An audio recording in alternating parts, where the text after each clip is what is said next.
Hello everyone, நான் உங்கள் தர்ஷினி. நம்ம எல்லாருமே ஹாப்பியராக இருக்கணும்னு மட்டும்தான் யோசிக்கிற மொழியே நம்ம லைஃப்பில் எதனால் ஹாப்பினஸ் மிஸ் ஆகுது அப்படின்னு நிறைய நேரத்தில் நம்மளுக்கு தெரியறதில்ல. சிலர் உண்மையாக ஹாப்பியாக ஃபீல் பண்ணுவாங்க, ஹாப்பியராகவே எப்போவுமே இருப்பாங்க. பட் சிலர் அதை நோக்கி ஓடிக்கிட்டே இருப்பாங்க அவங்க லைஃபோட எண்டு வரைக்கும்.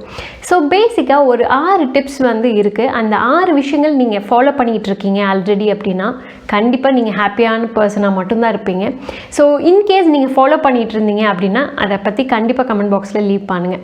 ஸோ ஃபர்ஸ்ட் டிப் என்ன அப்படின்னா, நார்மலாக நம்மளுக்கு எப்போவுமே பிடிச்ச ஒரு விஷயத்தை ரொம்ப பாசிட்டிவான விஷயத்தை பிடிச்ச விஷயத்தை நம்ம ரெகுலராக பண்ணும்போது ஆட்டோமேட்டிக்காக நம்ம ஹாப்பியாக தான் இருப்போம்.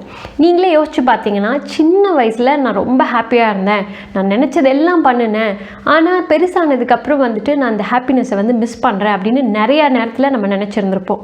ஸோ பேசிக்காக நம்மளுக்கு சின்ன வயசுலங்கிற ஒரு சில ஹேபிட்ஸ் இல்லை ஒரு சில விஷயங்கள், அது கிரிக்கெட் விளையாடுறதா இருக்கலாம், இல்லை செஸ்ஸாக இருக்கலாம், இல்லை ஈவன் புதுசாக ஒரு ஆக்டிவிட்டியை நான் தெரிஞ்சுக்கிறேன் அப்படிங்கிறதா இருக்கலாம்.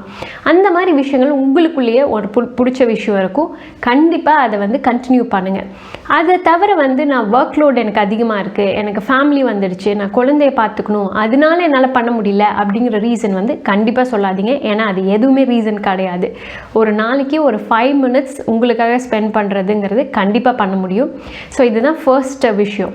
செகண்ட் விஷயமாக பார்க்க போகிறது என்னென்னா, நிறைய நேரத்தில் இது பொண்ணுங்க ஈஸியாக பண்ணிடுவாங்க, ஆனால் பசங்க பண்ணாங்கன்னா சொசைட்டி கண்டிப்பாக ஏற்றுக்கிறது இல்லை. இப்போ மேபி சேஞ்ச் ஆகிட்டு இருக்குதுங்கிறது உண்மையான விஷயந்தான். ஸோ அது என்ன அப்படின்னா, நம்ம ப்ராப்பரான ஒரு கம்யூனிகேஷன் நம்மளுக்கு இருக்கணும். இன்கேஸ் நம்மளோட மைண்டில் நிறைய விஷயங்கள் சேர்ந்துருக்கு, நான் யார்கிட்டையாவது லெட் அவுட் பண்ணணும், இல்லை நான் அழுதறணும் அப்படின்னா, பொண்ணுங்க அழுதா ஈஸியராக ஏற்றுக்கிறாங்க. பட் பசங்களுக்குமே அந்த மாதிரி ஒரு விஷயம் ரொம்ப டீப் டவுன் த ஹார்ட் இருந்துச்சுன்னா அது ஓப்பனாக அதை பற்றி பேசுங்க. ஸோ தட் அது கம்ப்ளீட்டாக ஒரு ரிலீஃப் கொண்டு வரும் அண்ட் பேக் டு நார்மல் அப்படிங்கிற ஒரு ரொட்டீனுக்கும் நீங்கள் போயிடுவீங்க. இதுதான் செகண்ட் விஷயம். தேர்ட் விஷயம் என்ன அப்படின்னா, செல்ஃப் எஸ்டீம். ஹாப்பியாக இருக்கிறதுக்கு இந்த தேர்ட் டிப் ரொம்ப ரொம்ப அவசியம். ஸோ செல்ஃப் எஸ்டீம் அப்படிங்கிறது ரொம்பவே ஒரு இம்பார்ட்டண்ட்டான விஷயம். எல்லாமே செல்ஃப் அப்படிங்கிறது நம்ம லைஃப்பில் இருந்துருச்சு அப்படின்னா ஹாப்பினஸ்ங்கிறது எப்போவுமே நம்ம கூட இருக்கும். நம்மளோட ஹாப்பினஸை மற்றவங்க எல்லாரும் டிசைட் பண்ணுறாங்க. நம்ம ஒரு ட்ரெஸ் போட்டுட்டு போகிறோம், மற்றவங்க அது அழகாக இருக்குதுன்னு சொல்கிறாங்க. நம்ம ஒரு புது கார் வாங்கியிருக்கோம், மற்றவங்க அதை அப்ரிஷியேட் பண்ணுறாங்க. அப்படிங்கிற மாதிரி உங்கள் ஹாப்பினஸ் இருந்துச்சுன்னா கண்டிப்பாக அது சஸ்டெயின் ஆகாது, ரொம்ப நாளைக்கு இருக்காது.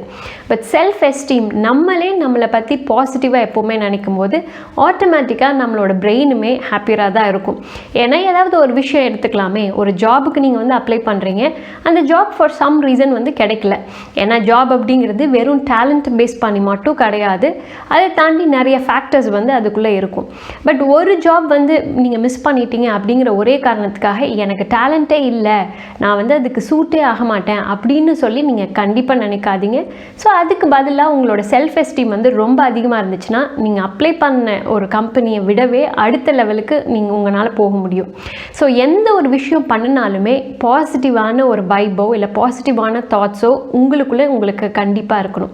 ஸோ இன்னொரு விஷயம் என்னென்னா, இந்த செல்ஃப் எஸ்டீம் ஒரு திடீர்னு out of nowhere 23 years இல்லை 24 இயர்ஸில் அப்படி திடீர்னு வந்துடாது. நீங்கள் பேரண்ட்டாக இருக்கிறீங்கன்னா கண்டிப்பாக உங்கள் குழந்தைங்களுக்கு சின்ன வயசுலேருந்தே அவங்கள பற்றி அவங்களுக்கே ஒரு டவுட் வரக்கூடாது. நீங்கள் கான்ஃபிடென்ஸை சொல்லிக் கொடுத்து கண்டிப்பாக வளர்க்கணும். ஸோ அதுக்கு உங்களோட ஆக்ஷன்ஸ் எல்லாமே அது மாதிரி இருக்கணும். ஸோ இதுதான் third tip. And as long as நீங்கள் ஹாப்பியாக இருக்கும்போது, நீங்கள் பண்ணுற விஷயங்களுக்கு எல்லாத்துக்குமே உங்களுக்கு கான்ஃபிடென்ஸ் இருக்கும்போது வெளியில் இருக்கிறவங்க யாருமே உங்களை சோகமாக்கவே முடியாது. ஸோ இதுதான் தேர்ட் டிப்.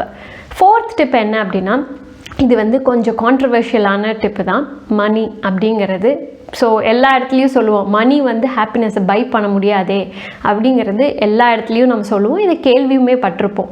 பட் மணி அப்படிங்கிறது ஒரு பர்சனோட கம்ஃபர்ட்டும் டைமும் கண்டிப்பாக வாங்கி தரும். ஃபார் எக்ஸாம்பிள் நீங்களே வச்சுக்கோங்களேன், நீங்கள் ரொம்ப ஒரு பெங்களூரில் ஒர்க் பண்ணுறீங்க, உங்களோட ஃபேமிலி மேபி ட்ரிச்சியில் இருக்காங்க அப்படின்னா, நீங்கள் ஒரே நாள் தான் உங்களுக்கு லீவ் இருக்குது, பொங்கலுக்கு நீங்கள் போயிட்டு வரணும் அப்படின்னா வேறு வழியே இல்லை, நான் ட்ரெயினில் போக முடியாது, பஸ்ஸில் போக முடியாது, ஏன்னா ஒரு நாள் மட்டும்தான் என்னால் போக முடியும்னா உங்ககிட்ட மணி இருக்குன்னா ஈஸியாக ஃப்ளைட்டில் போயிட்டு உங்கள் ஃபேமிலியை பார்த்துட்டு வந்துடலாம். ஸோ ஃபேமிலியை பார்க்கணுங்கிறது தான் உங்களோட மோட்டிவ், அதுதான் உங்களோட ஹாப்பினஸாக இருந்தால் கூட அந்த இடத்துல வந்து மணி அப்படிங்கிறது கண்டிப்பாக தேவைப்படுது. ஸோ சேவிங்ஸ் அப்படிங்கிறதும் கண்டிப்பாக உங்களோட செல்ஃப் எஸ்டீமுக்கு இன்டைரக்டாக ஹெல்ப் பண்ணும், உங்களோட கான்ஃபிடென்ஸுக்குமே இன்டைரக்டாக அது வந்து ஹெல்ப் பண்ணும். ஸோ நீங்கள் வந்து ஏர்ன் பண்ணுறது எவ்வளோ தூரம் இம்பார்ட்டண்ட்டோ அதே மாதிரி சேவுமே பண்ணுங்கள். உங்களோட லைஃப்பில் ஹாப்பியாக இருக்கிறதுக்கு கண்டிப்பாக ஏதாவது ஒரு பாயிண்டில் அது வந்து ஹெல்ப் பண்ணும். ஸோ 5th பாயிண்ட் என்ன, இல்லை 5th ட்ரிக் என்ன அப்படின்னா, ஸோ பேசிக்காக ரெசிலியன்ஸ். இது வந்து நிறையா நேரத்தில் நிறையா இடத்துல வந்து சொல்கிறதுக்கு ரொம்ப ஈஸியாக இருக்குது. ஸோ ரெசிலியன்ஸ் அப்படிங்கிற வேர்டுமே வந்து எகெயின் ஒரு ஃபேன்சியான டேர்ம் தான், பட் அது வேறு எதுவுமே இல்லை. உங்களோட லைஃப்பில் ரொம்ப கீழ் நோக்கி இருக்கீங்க, ஒரு டவுன் பாயிண்டில் இருக்கீங்கன்னா திரும்பியும் வந்துட்டு எப்போ எந்திரிச்சு நிற்கிறீங்க அப்படிங்கிறது தான் ரெசிலியன்ஸ். ஸோ நம்மளோட லைஃப்பில் வந்து அப்ஸ் அண்ட் டவுன்ஸ் இருக்குங்கிறது ரொம்பவே ஒரு நார்மலான விஷயந்தான். ஆனால் அந்த டவுன் பாயிண்ட், அதாவது இருக்கிறதுலே நம்ம வந்து மோசமான நிலைமையில் இருக்கும்போது எவ்வளோ ஃபாஸ்ட்டாக வந்து நம்ம எந்திரிக்கிறோமோ அந்த அளவுக்கு நம்மளுக்கு வந்து அந்த ரெசிலியன்ஸ் பில்ட் ஆகிக்கிட்டே இருக்கும். ஸோ ஃபர்ஸ்ட் டைம் வந்து நீங்கள் 10 செகண்டில் எந்திரிச்சு நிற்கிறீங்க, ஸோ ஏதாவது லைஃப் ப்ராப்ளம்னு வரும்போது ஒரு 6 மந்த்ஸில் வந்து எந்திரிச்சு நிற்கிறீங்கன்னா அதை விட மோசமான ட்ரபிள் வந்து அடுத்த தடவை வரும்போது அந்த 6 மந்த்ஸுக்கு முன்னாடியே நீங்கள் எந்திரிச்சிருவீங்க. ஸோ அதுக்கு பதிலாக நான் வந்து ஃபர்ஸ்ட் டைமே ஃபெயில் ஆகிட்டேன், நான் அதை பற்றி யோசிச்சுக்கிட்டே தான் இருந்தேன், எகெயின் நான் பேக் டு நார்மல் ஆகவே இல்லைன்னா திரும்ப திரும்ப உங்கள் லைஃப்பில் எந்த ப்ராப்ளம்ஸ் வந்தாலும் உங்களால் ஃபேஸ் பண்ணவே முடியாது. ஸோ ரெசிலியன்ஸ் அப்படிங்கிறதும் ரொம்ப ரொம்ப இம்பார்ட்டண்ட் ஒரு ஹாப்பினஸ்க்கு. அண்ட் ஃபைனலான பாயிண்ட் என்னென்னா, நம்ம கண்டிப்பாக வந்துட்டு ஒரு நல்ல டயட் ஃபுட் வந்து ரொம்ப ரொம்ப தேவை. அதே மாதிரி ஒரு நல்ல தூக்கங்கிறது ரொம்பவே இம்பார்ட்டண்ட். ஸோ இப்போ இருக்கிற காலகட்டத்தில் நல்லா யோசித்து பார்த்தோம்னா நெட்ஃப்ளிக்ஸ்லேயோ இல்லை வந்து மொபைல் ஃபோன்லேயோ கண்டினியூஸாக நம்ம வந்து 11:30 12 வரைக்கும் நம்ம வந்து நைட்டு பார்க்குறோம். அண்ட் காலையில் வந்துட்டு ஒரு ரொம்ப லேட்டாக எழுந்திரிச்சு எந்த ஆக்டிவிட்டீஸுமே பண்ணாமல் டைரெக்டாக ஒர்க்குக்கு போகிறோம். இந்த மாதிரி நிறையா ஒரு சினாரியோஸ் வந்து போய்கிட்டு தான் இருக்குது. அது வந்து உங்களோட மென்டல் ஹெல்த்தையுமே ரொம்ப அஃபெக்ட் பண்ணும். ஸோ ஒரு ப்ராப்பர் ஸ்லீப் 7 to 8 hours, இல்லை உங்களோட பாடிக்கு இன்னும் அதிகமாக தேவைப்பட்டுச்சுனாலோ இல்லை கொஞ்சம் கம்மியாக தேவைப்பட்டுச்சுனாலோ, ஸோ அந்த அளவுக்கு ஸ்லீப் வந்து ப்ராப்பரான ஸ்லீப்பாக இருக்கணும். அண்ட் ஃபைனலான விஷயம் வந்துட்டு எக்ஸசைஸ். ஸோ ஃபிசிக்கல் ஆக்டிவிட்டி, எக்ஸசைஸ்னால் நீங்கள் அப்படியே போய் ஜிம்மில் ஒர்க் அவுட் பண்ணணும் அந்த மாதிரி நான் மீன் பண்ணக்கூட இல்லை. ஸோ டெய்லியும் வந்துட்டு ஒரு 15 minutes இல்லை 20 minutes உங்களோட பார்ட்னரோட இல்லை உங்களோட குழந்தைங்களோட வந்து ஒரு ஃபிசிக்கல் ஆக்டிவிட்டி நீங்கள் வந்து பண்ணுறீங்க, இல்லை ஈவன் உங்களோட ஃப்ரெண்ட்ஸோட ஒரு ஃபிசிக்கல் ஆக்டிவிட்டி நீங்கள் பண்ணுறீங்கன்னா ஆட்டோமேட்டிக்காக உங்களுக்கு வந்து அந்த எனர்ஜி இருந்துக்கிட்டே இருக்கும். ஸோ நீங்களும் லாட் யங்கராக ஃபீல் பண்ணுவீங்க. ஸோ இந்த 6 விஷயத்தில் ஆல்ரெடி நீங்கள் எவ்வளோ விஷயம் ட்ரை பண்ணியிருக்கீங்கிறத கண்டிப்பாக கமெண்ட் பாக்ஸில் சொல்லுங்கள்.